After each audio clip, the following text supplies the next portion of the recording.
Vetëm 22 kilometra larg Tiranës ndodhet fshati Murth, një fshat i vogël malor, i rrethuar nga kodra dhe natyrë egër, ku duket sikur koha ka ndaluar. Rruga që të çon drejt këtij fshati është e heshtur, ndërsa shtëpitë e vjetra prej kuri dhe druri tregojnë se ky vend ka mbetur pothuajse i pandryshuar prej dekadash. Sot në këtë fshat jetojnë vetëm pak familje. Pjesa më e madhe e banorëve janë të moshuar. Duket sikur koha ka ndaluar këtu në Murth, pasi po të shikojnë gjithë panoramën duket sikur është vite më pas. Nuk ka asnjë shtëpi të rindërtuar, të gjitha shtëpitë janë me gur dhe me dru, edhe ato pak shtëpi që janë drejt shembjes. Banorët nuk merren as me bujqësi as me blegtori, ka shumë toka në këtë fshat, por tokat janë djerë. Në mungesë të ujit dhe të kushteve ekonomike, banorët e Murthit shprehen mjaft të shqetësuar. Sa familje kanë ngelur në fshat? Jo, të Ka pasur më shumë persona më përpara, janë larguar? Po larguar s'ka më, të rinj kanë gjetur në mosha vjetë, mosha të rinj kanë ik. Kush ka ik poshtë, kush ka ik jashtë. Po ujë ka në fshat? Jo, ujë s'ka, pak. Këtë herë sa pusha rata. S'ka.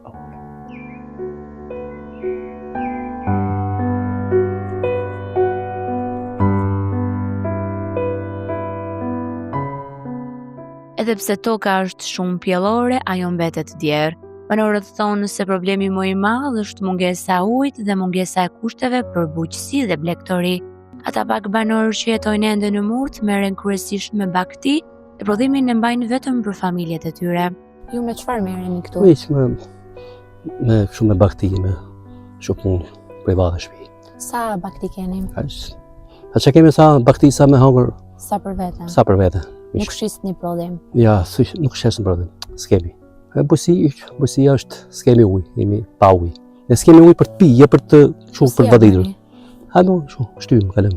Shumica e shtëpive në këtë fshat janë shumë të vjetra dhe të parindërtuara. Mungesa e investimeve, mungesa e rrugës dhe mungesa e ujit kanë bërë që shumë familje të largohen dhe fshati të boshatiset nga viti në vit. Nuk ka asnjë shtëpi që është rindërtuar? Ja. Dhe tre shtëpi, ta kanë hik. Unë jam këto jam shtëpi të huj, nuk kam shtëpi fare. Kanë fanët që kanë hik të s'ka shkollë, as uja, se rrugat jo kanë hapët më kërare.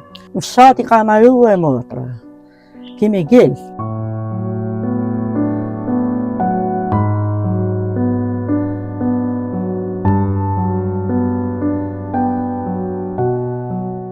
Edhe arsimi është një tjetër plagë e hapur për këtë fshat. Shkolla është mbyllur pas viteve 90 dhe sot nuk ka më nxënës. Banorët tregojnë se dikur këtu kanë studiuar shumë breza dhe fshati ka pasur shumë familje. Kjo shkolla nga 90-a e këtej, as 90-ës. Se para koha kjo ka pas vazhduar si shkollë, ka qenë shumë e rregull. Këtu kemi bërë shkollë shumë breza ne, që moshi ime këne pare këne. Është me këtë moshë, në këtë demokraci, kjo sa ori paru u bon, fëmijët hikën me të shkollë më me dhe më pyqin. Sa klasë shkollë ka pasur këto? 4 klasë. Ka pasur shumë nxënës? Ka pas.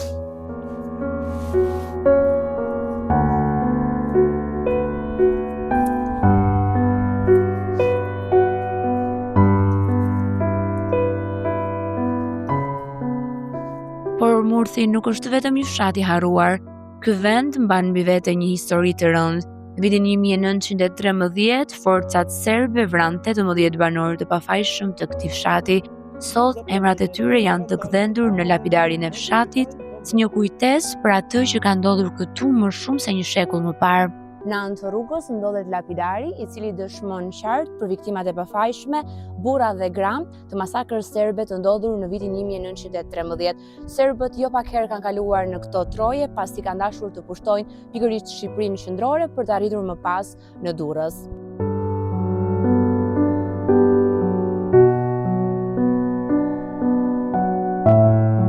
Murth ka ndodhur edhe masakra serbe. Të gjithë personat që janë tek lapidari kanë qenë banorë të Murthit që kanë vdekur në atë masakër? Po, sipas tregimit historik të gjajs, babës time dhe gjyshes time, tregojnë me 2 emra, Ali Çullaj Lushullaj që janë vrarë. Ata janë vrarë oksidentistë nga Serbi. Për gjithë ata emra që janë të tjerë, ata vetëm historia i di, sepse janë vrarë. Sa aty ka ndodhur gjaja e babsin, që ka flagrant në rrugët, ka qenë nga fshati Sel, ka ardhur që ka kap sypi në rrugët sepse turma o cënu. Kur ato cënu turma, sepse o cënu, se që ka ndodhur, nuk e dim historinë. Po, marrën e gjaja. Gjajën e kanë marrë, kanë lidhë dhe kanë qumë vrasë malit për të pushkatu. Diçka ka qenë në drejtim tëne që janë pushkatu.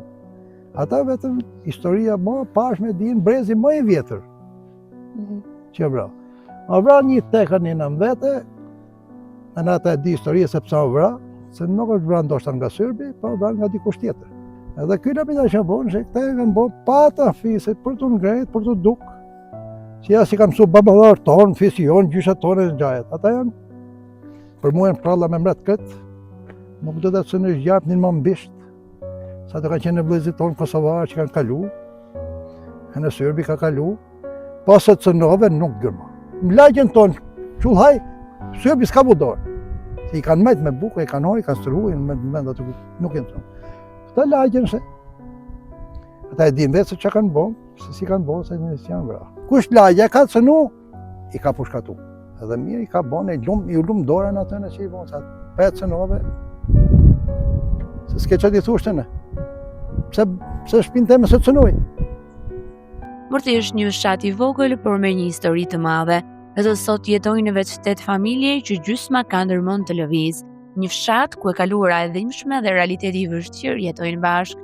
Sot këtu kanë mbetur vetëm pak banor, shtëpi të vjetra dhe kujtime. Mërti mbetet një fshat i harruar, por jo një histori e harruar.